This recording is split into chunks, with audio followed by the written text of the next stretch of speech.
Welcome back mga kabayan! Nagbabalik po muli ang inyong lingkod upang magbigay sa inyo ng mga bago at nagbabagang mga balita. Tila ba naging mainit na usapin ang isyong ito sa mundo ng social media? Heto na nga mga kaibigan, Stephanie Mascareñas nagsalita na at kumanta na at tunuro kung sino ang mastermind dito sa Pogo or dito sa tinatawag nating Philippine Offshore Gaming Operators. Dito nga natin makikita mga kapatid ng mga taong may kinalaman dito sa mga pogo na ito or sa mga illegal na mga taong ito na nagpapabigay ng mga online gamings or online gambling sa ating bayan or sa ating bansa ay tila ba wala ng takas. Tila ba ito ring ating presidente na si Kuting ay nadawit umano dito sa sinasabi nating pogo na itinuturo siya umano nitong si Stephanie Mascareñas na isa sa mga mastermind sa pagpapapasok ng pogo dito sa ating bansa. At tila ba pati itong si DILG Secretary na si Benhur Abalos ay kasabwat din umano nitong si Presidente Kuting upang papasukin or payagan ang pogo na ito na manungkulan or gumawa or mag-operate dito sa ating bansa. Dito nga natin makikita mga kaibigan na itong mga ito na si Presidente Kuting at itong si Secretary Abalos na ito ay talagang sakim sa pera at gagawin ng lahat upang makasamsam ng napakalaking pera. Well, dito nga natin rin makikita mga kaibigan na itong mga naboto nating mga leader ay talagang walang puso sa paglilingkod kundi pansariling interes lamang ang kanilang iniisip dahil dito sa pogo na ito ay maraki ang nakukuha nilang kickback sa mga inchik na nagpapatakbo nito. Well, para nga sa buong impormasyon ay panoorin na lamang ang buong video at kung bago ka pa lamang sa ating channel ay huwag kakalimutang mag-subscribe, pindutin ang notification bell at piliin ang all upang laging maging updated sa mga bago at nagbabagang mga balita. At sa mga solid viewers naman natin dyan, maraming salamat naman po sa patuloy na pagtangkilik sa ating channel. Tuloy-tuloy lang po ang laban para sa katotohanan at para na rin sa kinabukasan ng ating pinakamamahal na bansang Pilipinas. Huwag din kakalimutang mag-iwan ng like at i-share ang ating mga videos. 99 Corporation. Am I right? Matter. O sila'y iba pa din? As far as I know po, same lang siya. Pero yung pong final ko, initially is outsourcing. Lucky South 99 outsourcing. At the time na nasa company po ako. So nag-iisa yan. Isang corporation yan. As far as I know po. Kasi if iniba po nila or nagano sila after Diyan tanong ko, 2019. merong Lucky South 99 Outsourcing Incorporated. Yun lang po yung Merong final ko. Lucky South 99 Corporation. So pinag-isa na yun. Kasi kasama ka as incorporator eh. Mr. Chair, nag-stay lang po kasi ako sa company until 2019. Ano yan? Ano yan? Nag-stay lang po ako sa company until 2019, December 30. Yes. Then afterwards, hindi po kasi ako aware na my name was still being used. So, kung ano po yung ginawa nila, hindi po talaga ako aware. Okay. Ano ang position mo sa corporation? Initially po, HR manager. Tapos, pero marami po sila pinapagawa sa akin. And hindi po ako sa Whirlwind or Lucky South. Sa Dragon Well system po ako na-hire. Hindi ka aware. Pero meron. After 2019. So hindi totoo ito na meron kang total amount paid na 6 million. Hindi po, Mr. Hindi po Chair. totoo yun. May alam po akong amount is 9 million. Nung 6 million. nag-file po kami. Hindi totoo na ikaw ay may total amount paid capital na 6 million. Hindi Hindi totoo po. yun. Hindi po. Wala po akong 6 million. Wala kang alam tungkol doon. May alam po ko. May napag-usapan po kami nung So hindi boss. totoo na kayo po ay nagbigay ng 6 million na paid up capital sa Lucky South. dito sa Lucky South 99. Hindi po ako yung nagbayad. Hindi ikaw ang nagbayad, pero may nagbayad para sa'yo. Yes po. Sino po yon? Si Mr. Wu po, yung boss ko. Sino po? Mr. Wu. Mr. Oo. Wu. Yes po. Anong pangalan po niya? Initially po explain ko lang po, nung sa Pampanga, hindi ko na po talaga maalala. Ano ang kanyang position sa korporasyon? Wala po siyang pangalan sa corporation, pero siya po yung boss ko. Okay. Dito rin, sa Lucky South 99 Group, meron kang total amount paid na 9 million na cash. Meron ba? So, Wala din. Po. Siya rin po yung ano niyan. Yung boss din po yung nagde-decide. Si Mr. Wu din. Wu po ba? Anong pangalan niya? Duan Ren Wu po, Mr. Chair. Ano ang pangalan? Duan Ren Wu. Guana rin Wu. Duan Ren Wu. Ano po siya? Siya ba Chinese? Chinese National? Chinese It's national either po Chinese siya? or Taiwanese po. Okay. Mr. Chair, I'd like to make a motion that we invite Mr. Wu in the next hearing that we're going to have. So I move, Mr. Chair. Yes, but you will motion. Sir, my mo as well. Oh, what is the pleasure of the co-chair, Chairman Abante? What's your pleasure? My motion is to invite Mr. Wu, the one that actually paid the capital of Stephanie Mascareñas. Okay, the Who COMSEC, is not actually a member of the corporation. okay, the COMSEC is hereby directed to ano yun, subpoena ba yan? Ano ba yan? Invitation Invitation to invite. to invite that particular personality. Okay. Go ahead. So Ms. Mascareñas, katulad po ni Ms. Paterna, sinasabi niyo po dito sa committee ito na hindi niyo alam ang pinasukan niyo. Alam ko po, nag-usap mo. po kami. Pero initially po, outsourcing. And ang alam ko po is table games like Baccarat. Yun Ano po yan? yung- Ano po yun? Ang alam ko po kasi is legal talaga. Nung ako po yung nag-ano. Sa Baccarat yun alam yan. mo yung pinasukan mo na korporasyon, alam mo legal. Ako po kasi nag-file ng SEC niyan. Alam mo rin po na ito'y Pogo. Wala po akong idea about Pogo before. So, ibig sabihin, inaral ko alam mo po siya. legal ang korporasyon, Yes, pero po, wala legal. kang idea na ito ay Pogo. Eventually na lang po. To be Eventually honest. nalaman mo na. Eventually na lang. Well, ilang buwan mo nalaman afterward? Around 2 to 3 months po. Well, although 2019 pa po yun eh. Inyo bang kilala si Miss Paterna?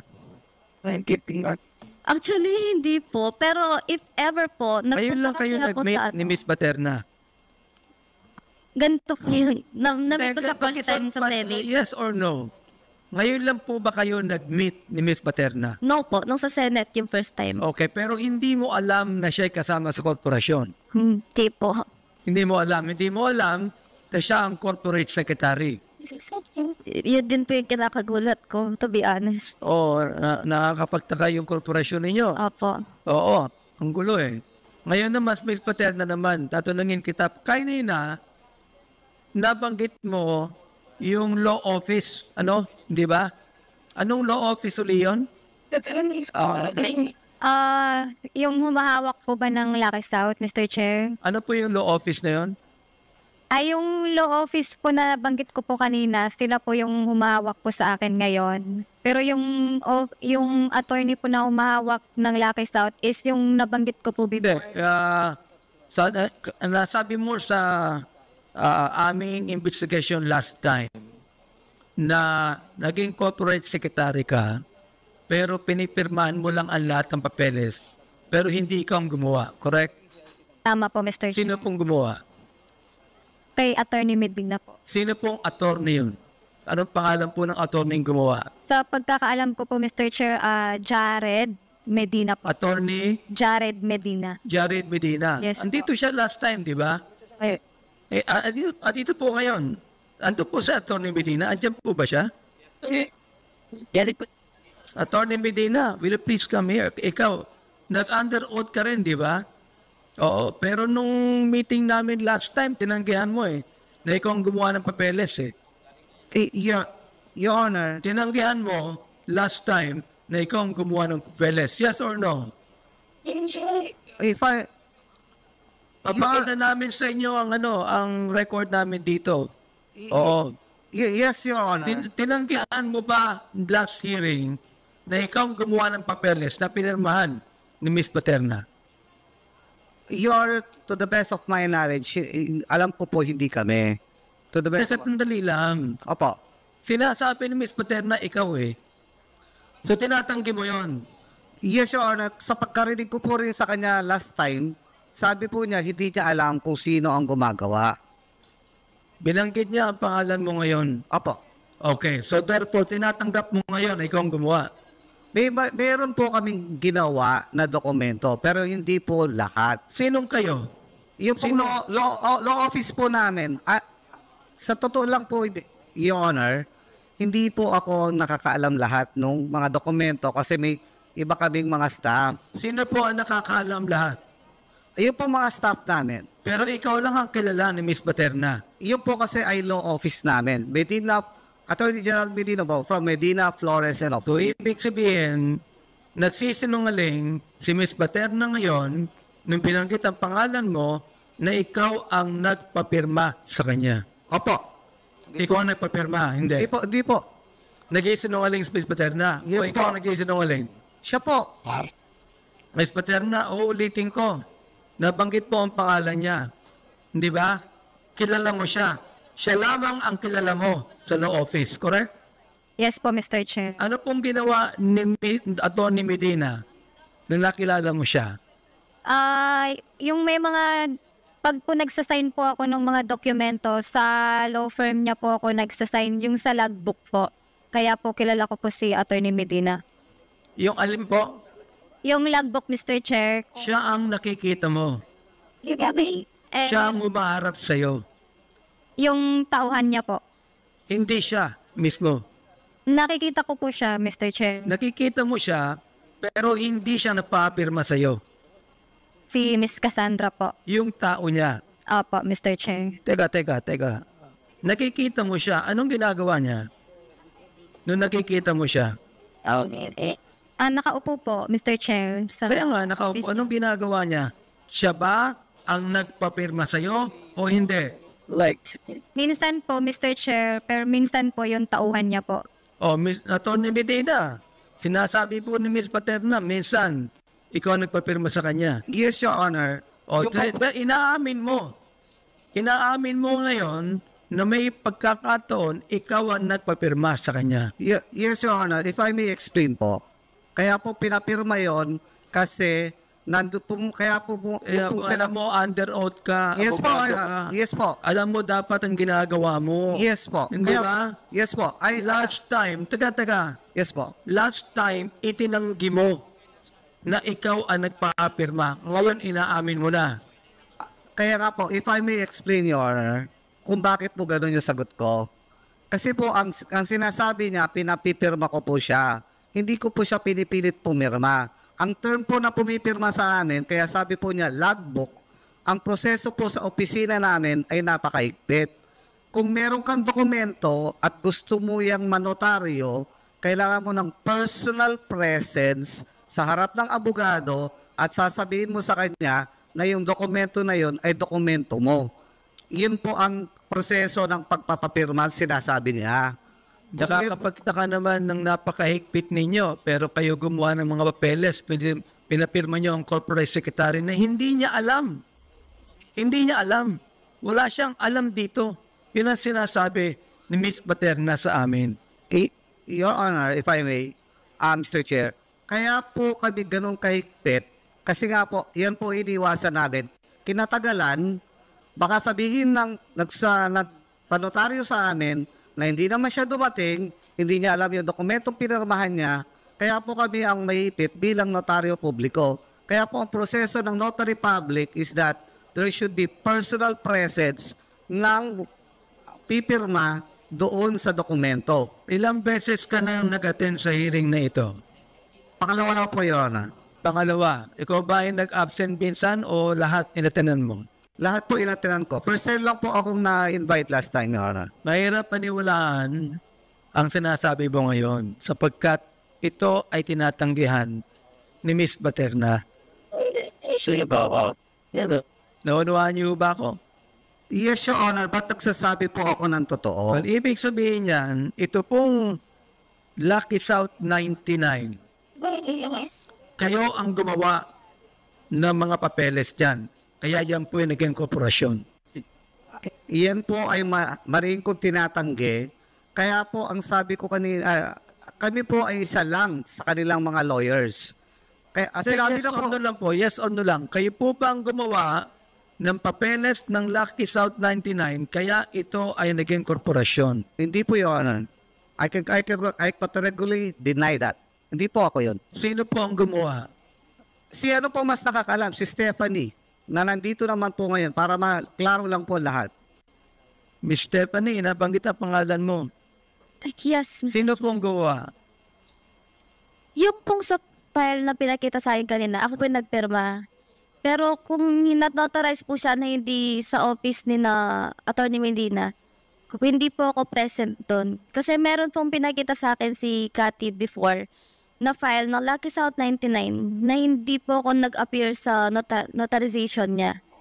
Alam And po din after ba, that Miss po- Macarenas, na ay incorporators, directors, officers, beneficial owners, and authorized representatives of Whirlwind Corporation, nakasama ka din doon sa Whirlwind Corporation, a sublessor of Lucky South 99. Yung ba yung tinatanggap Yes, mo? Mr. Chair. Alam ko po yun. Kasi ako po yung nag-suggest nun eh.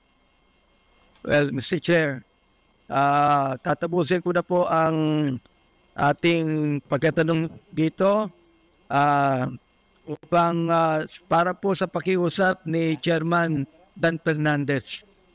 Chair. Yes, Mr. Chair, briefly lang kasi meron pa ata magsasalita. Mag-interject lang ako. Stephanie,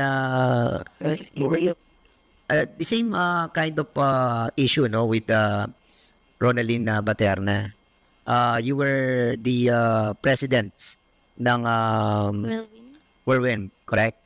Yes, And Mr. Chair. during the time na ikaw yung president, was there a time that you open account sa any bank and Personal po. personal and the company bank? Wala? Wala po. Ayaw po kasi ni Mr. Wu before. Kasi si Ronaldin umamin na siya na Wala po. nung una sinabi niya wala din. Then suddenly, nung huli inamin na niya na meron. Actually, yun po yung suggestion ko before mag-open ng company account. Pero ayaw, siguro walang tiwala sa akin si Mr. So, Wu. wala kang any Wala bank po. that is in connection with Wala po. Personal company. account po. Actually, ngayon wala po akong bank account. You can check po with video in other banks. and your contact for you being there was Cassandra. Nauna po ako sa kanya. After. Okay. So, mas nauna ka. Then, No, because Cassandra, during that time, was still a 17-year-old girl.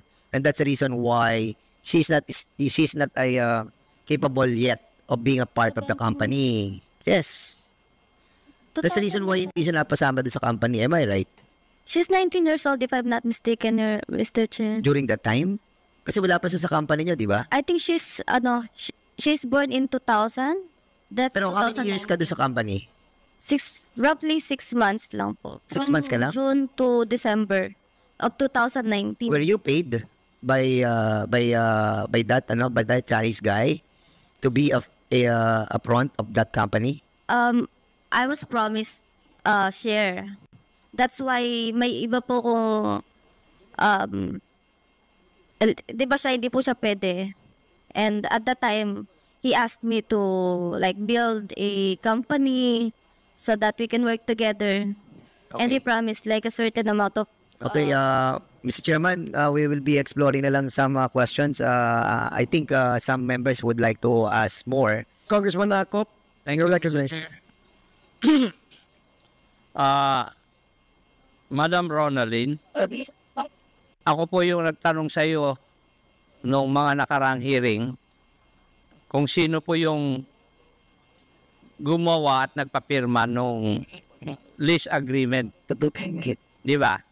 Yes po, Mr. Chair. Pinakita ko sa iyo yung sublease agreement at sinabi mo na pirma mo ngayon.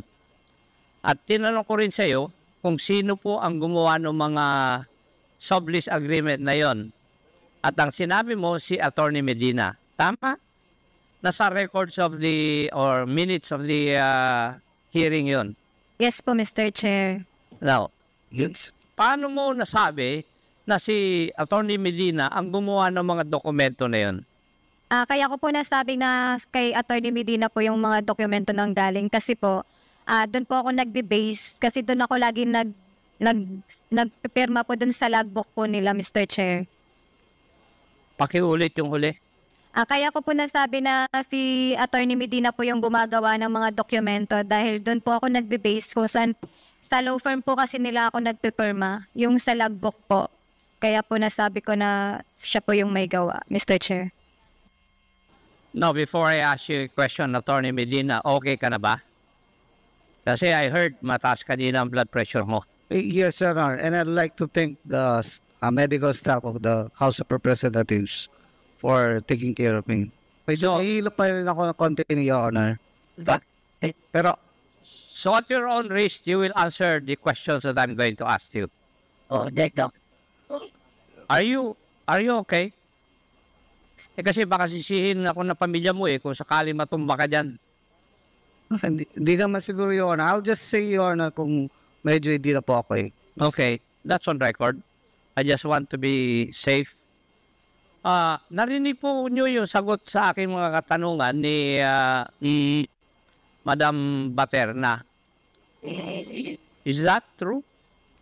Your Honor, if we are, because last hearing, Your Honor, Tinatanong ko lang po kayo, abogado po kayo. yes, Your Honor. Yung tanong ko po is answerable by yes or no. Is Yes, that Your true? Honor. Yes? Yes. So, kayo po ang gumagawa. No, Your Honor, on the contract of lease. Ha? On the contract of lease. The question earlier, Your Honor, was Yung very sublease specific. contract yun. Yes, Your Honor. On the Kayo ang sublease. gumagawa. Yes, Your Honor. On the request of Whirlwind Corporation.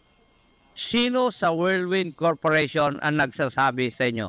Na i-prepare nyo yung dokumento na yun.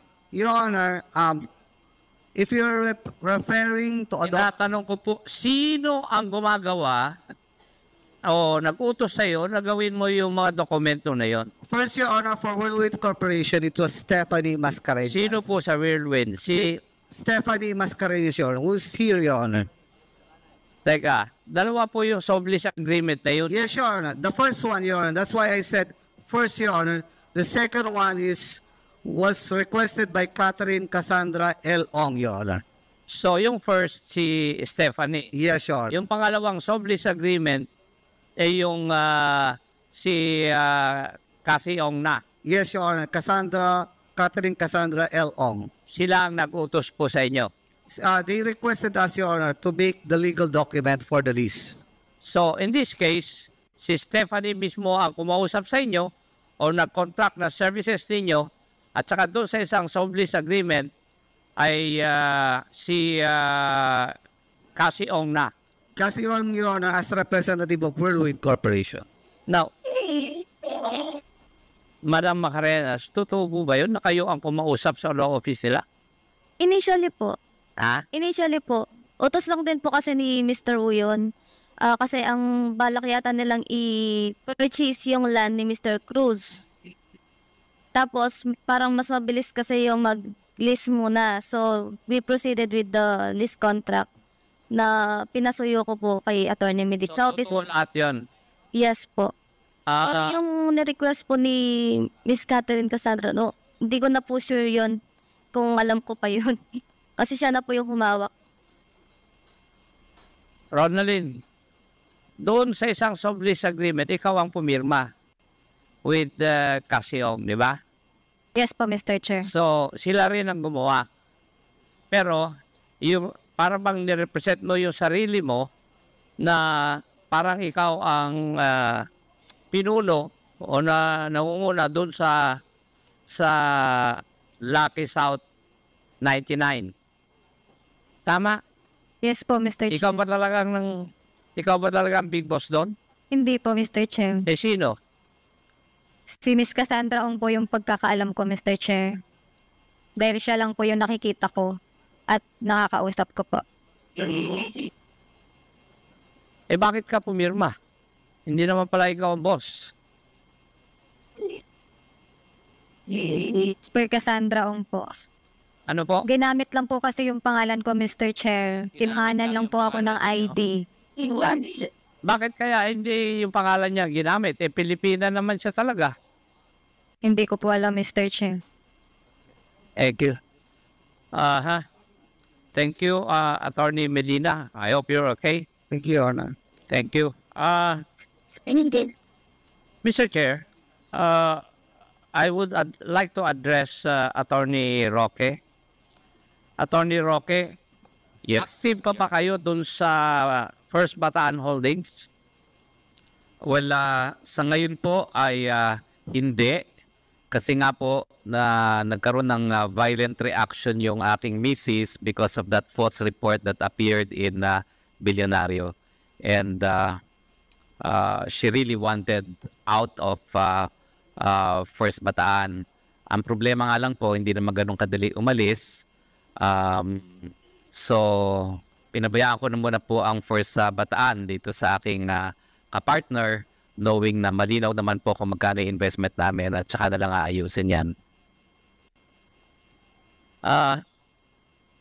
Yung investment nyo dun sa First Bataan Holdings ay 95M given in 3 tranches. 32.5, 32.5, and 30, right? Opo. Tama? Opo. So, ano na po ang nangyari doon sa 95M nyo kung wala na po kayo doon sa fund? First Bataan Holdings. Mr. Chair, nasa lupa naman po yan. At hindi naman po ikinakaila ng aking partner na kami nagpasok ng 95 million para sa lupa po dyan sa First Bataan po. Mr. Chair, before I ask the partner of the Honorable Roque, in the spirit of transparency, Mr. Danny Corral has been known to me since I was in the service up to now.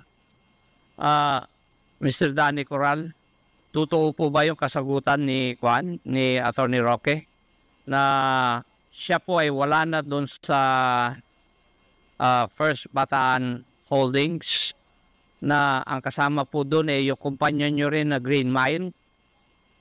Opo, wala na po. Wala na. Opo. Ano po yung usapan ninyo tungkol doon sa investment niya ng 95M?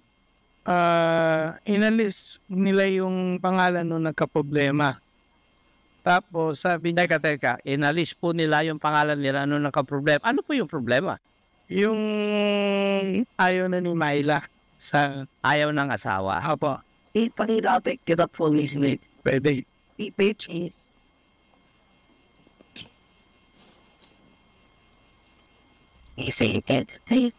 So ngayon, yung lupa na yon na 300 plus, di ba?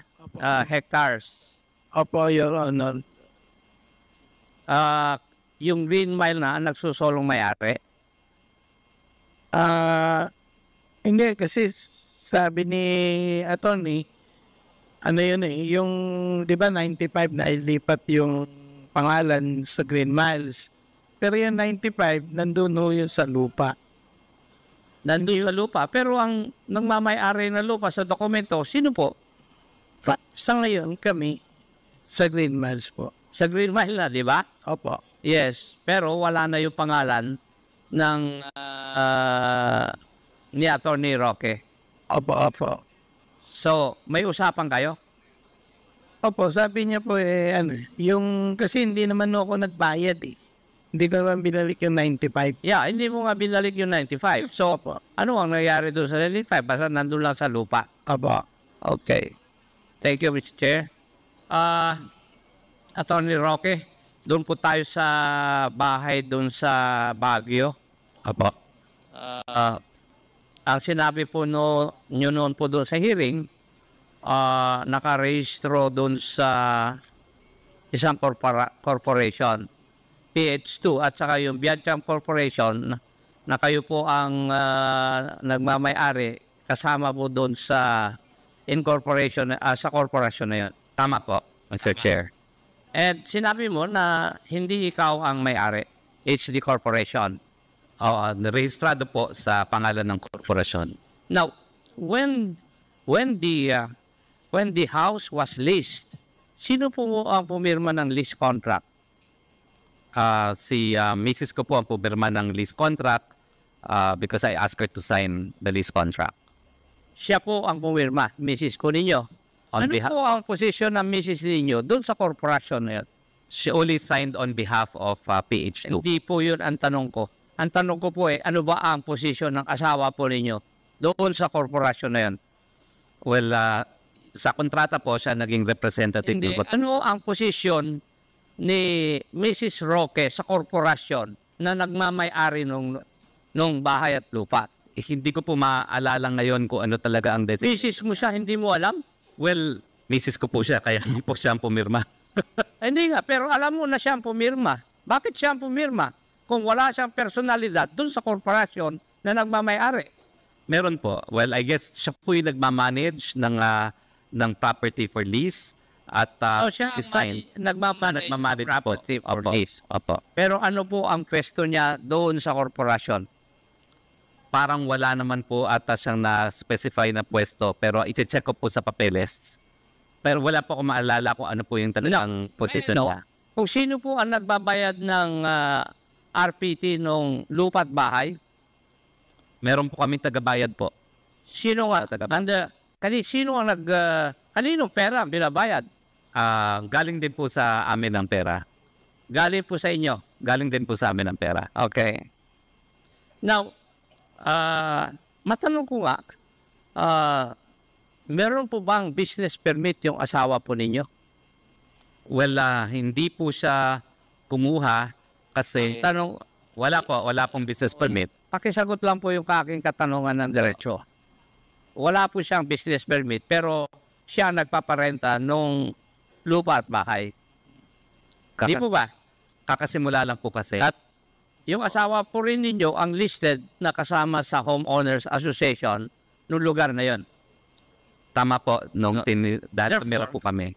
May I conclude, or is it proper for me to conclude, Attorney Roque, that in paper, the house and lot belongs to the corporation, pero yung beneficial owner, kayo po?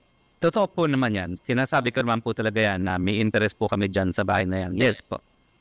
Yung may interest, iba yung dun sa ikaw ang beneficial owner. Totoo naman Kasi kayo po ang may control sa lahat.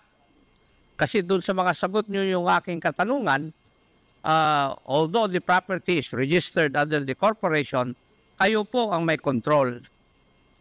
At yung sino ang may control, siya ang tunay na may-ari ng lupa at bahay. Well, Diba? well, beneficial owner po, totoo naman po yan. O, di ba ang registered owner? Totoo po. Totoo po.